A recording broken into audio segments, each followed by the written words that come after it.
Hey there, Mr. Reddit here. Welcome back to another episode of r/Entitled Parents Stories. Our first story we'll be reading today. Give me that wheelchair. Now!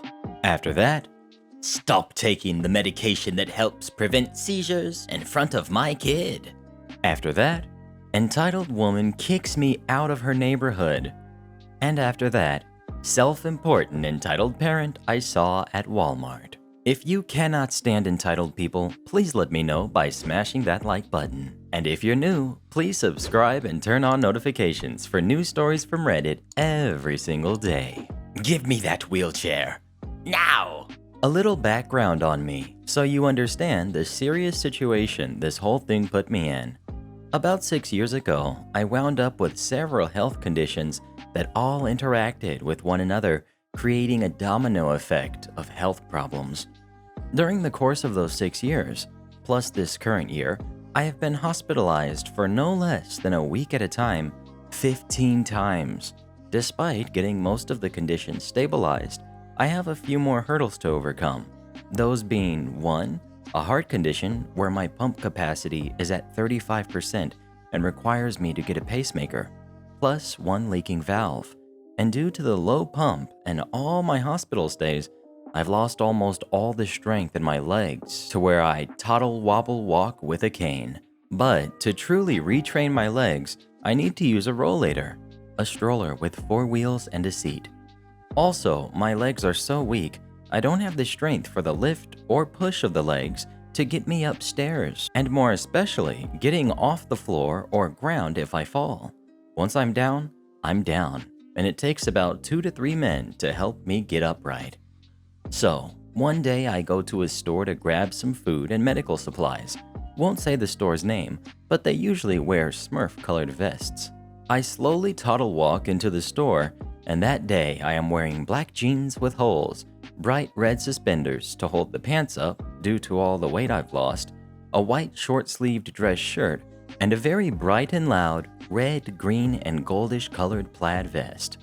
I don't even make it past the security sensors when I'm suddenly grabbed from behind by a woman who looks like she's never worked a day in her life and done up to the nines, so she looks like she should be shopping at high retail stores in New York or Paris instead of this local place. I'm going to call her Snooty. I know they usually call these ladies Karen, but my bonus mom's name is Karen, and she has never treated me badly, so Snooty it is for me. Thus, the playbill for this little production is going to be me, Snooty, store security, store manager, and of course, kind of piercing together what I remember from the argument conversation. As stated, I didn't even make it past the security sensors at the building entrance when Snooty grabs me from behind by my right elbow and attempts to spin me around. I shift as best I can, rollator and all, and see this highfalutin lady with an exceptionally annoyed look on her face. Excuse me? Did you not see me try to flag you down? How could you miss us? You walked right past me and my crippled daughter. Her daughter isn't crippled. In fact, all she has on is a brace boot around her left ankle and foot. Me, lost in a little bit of confusion. I'm sorry. I thought you were waving at someone you knew in the parking lot. Do I know you? No, you don't. But you should pay attention to customers when you bring in the handicapped items such as that wheelchair. I flagged you down because my daughter needs it. Me, stammering a little. I'm sorry, but this isn't a wheelchair. Yes, it is. This store provides them for handicapped customers, and you need to do your job and give this one to us. That's not my job. In fact, I don't have a job. I'm in the middle of getting approved for disability. Really? What a world. Anyone thinks they can get away with lying and excuses. Just give me the wheelchair and I'll be nice and won't report you. I don't work here, lady. Yes, you do. You're wearing a vest, and this is one of the store's wheelchairs. She places a hand on one of the bars on my rollator and grabs tightly.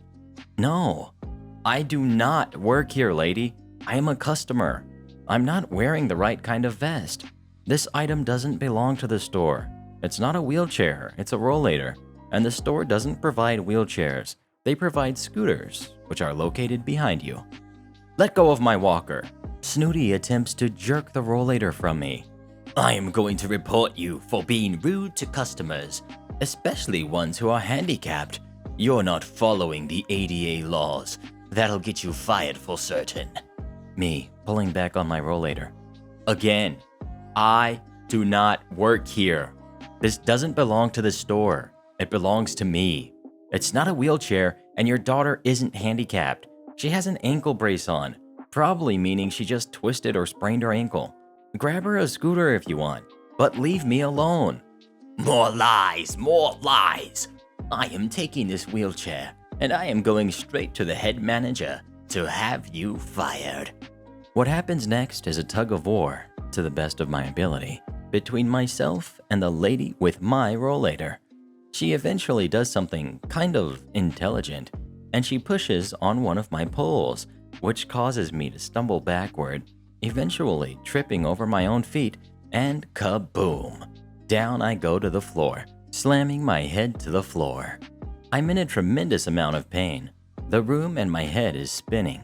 The lady is saying something to me in scolding tones, shaking her finger at me, but my head is ringing. I'm now short of breath, so I don't really hear her nor understand her. She huffs and walks away, and I was told she was slightly cursing as she was having trouble trying to push her daughter around in the wheelchair. Note, rollators are made so you can walk facing the seat. Thus, the handlebars face out away, not from behind the seat. Several minutes go by. Folks are trying to help me get up. Finally, there comes in a gentleman, and I believe his two sons, all of whom look like they could be professional linebackers, who managed to get me up and escort me to one of the benches just inside the entrance doors. Just a couple minutes more, and the store manager and a security guard come walking up to me with very stern looks on their faces. Manager: We understand you were trying to take a wheelchair from a handicapped customer and that you were, glancing up and down at me, well, obviously, attempting to pass yourself off as an employee of our store. Me: No, I was trying to come in here to buy some groceries and medical items when this woman accosted me, telling me I needed to give her my rollator. Security: Well, this woman said you tried to manhandle her to take it away from her. I explained my medical conditions and how it's impossible for me to be able to manhandle anyone at the present time or foreseeable future. The man and sons who helped pick me up informed the manager and security that I had to be picked up off of the floor, that I had no leg strength as far as they could tell. After this, the manager and security look me over and then look at each other with expressions that said this needed to be looked into further. Security called for another officer to have them find the lady and her daughters and bring them up to the front of the store. When they arrive, Snooty starts right on in. You've got the right, or should I say, the wrong, man. He needs to be fired. Now. And I have a good mind to press charges against him and the store for his assaulting me. Manager: Ma'am, I can't fire him, as he doesn't work here. Yes, he does. He's wearing one of your vests. Manager: You mean a vest like this? He raises up a side of the vest he's wearing. It looks nothing like our vests, ma'am.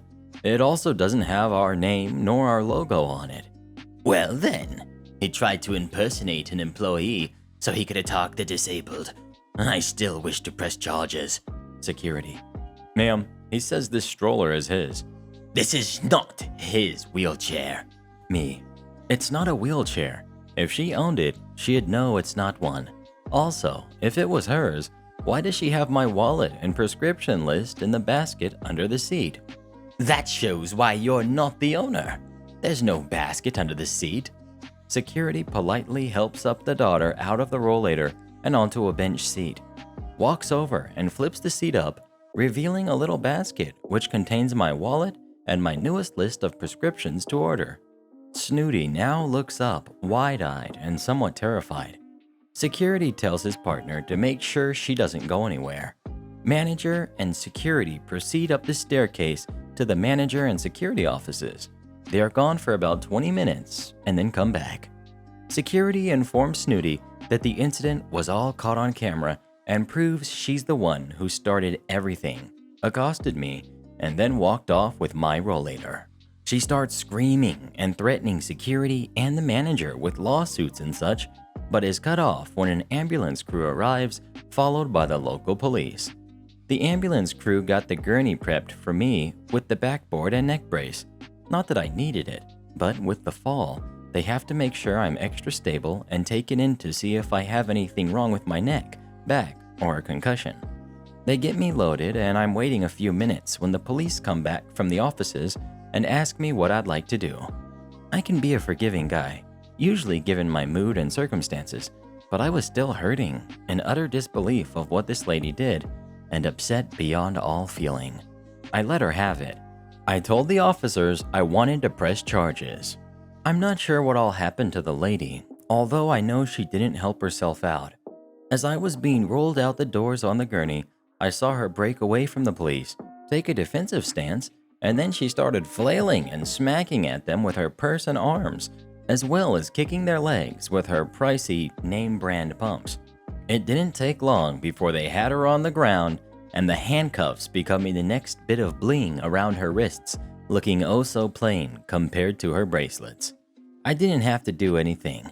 About a week later, I got a letter from the county courthouse informing me that her case was already heard, the store video, manager, and security's testimony, as well as those from a couple of other people who came forward after realizing what it was they saw when they walked past us, was more than enough to convict her. I don't know if she served time in jail or community service, but either way, I hope she got to be seen in something either bright orange or maybe an old-fashioned, low black and white striped dress. Next we've got, "Stop taking the medication that helps prevent seizures in front of my kid." Yes, Mr. Reddit and Re-Army, the title is correct. Some context. My fiancé has suffered from severe epilepsy since 8 hours old. Doctors thought it was a phase and he'll grow out of it. Took him to have a tonic cleanse seizure when he was 10 to get the right treatment and medication for it. Now, since this is out of the way, let's get to the main reason why we're here, the entitled parent. My fiancé and I were in our local shopping center, just hanging out in the food court with my sister and brother-in-law, when the alarm for my fiancé to take his medication went off. Please note, he needs to set an alarm in the morning and night because he tends to forget to take them unless I remind him. I pulled out the Webster package that his medication comes in to discreetly hand him the tablets. Now, Webster packs are noisy little things and would let out a loud pop like someone popping a plastic bag. This must have been when we gained the attention of the curious kid and her entitled father. "Excuse me, but can you not do that?" We all looked at the man, confusion on our faces. He must have realized that, so he added on to his demand. "Take those in front of my kid." "You mean my epilepsy medication?" My fiancé spoke up, sounding a little defensive. He doesn't like having to take his medication, but knows the high risks if he doesn't. "Yes." "No," my fiancé replied, and proceeded to continue taking the tablets. That was when it happened. The long-awaited Re. "How dare you speak to me that way? I asked you as nicely as possible to not take drugs. I bet you don't have epilepsy."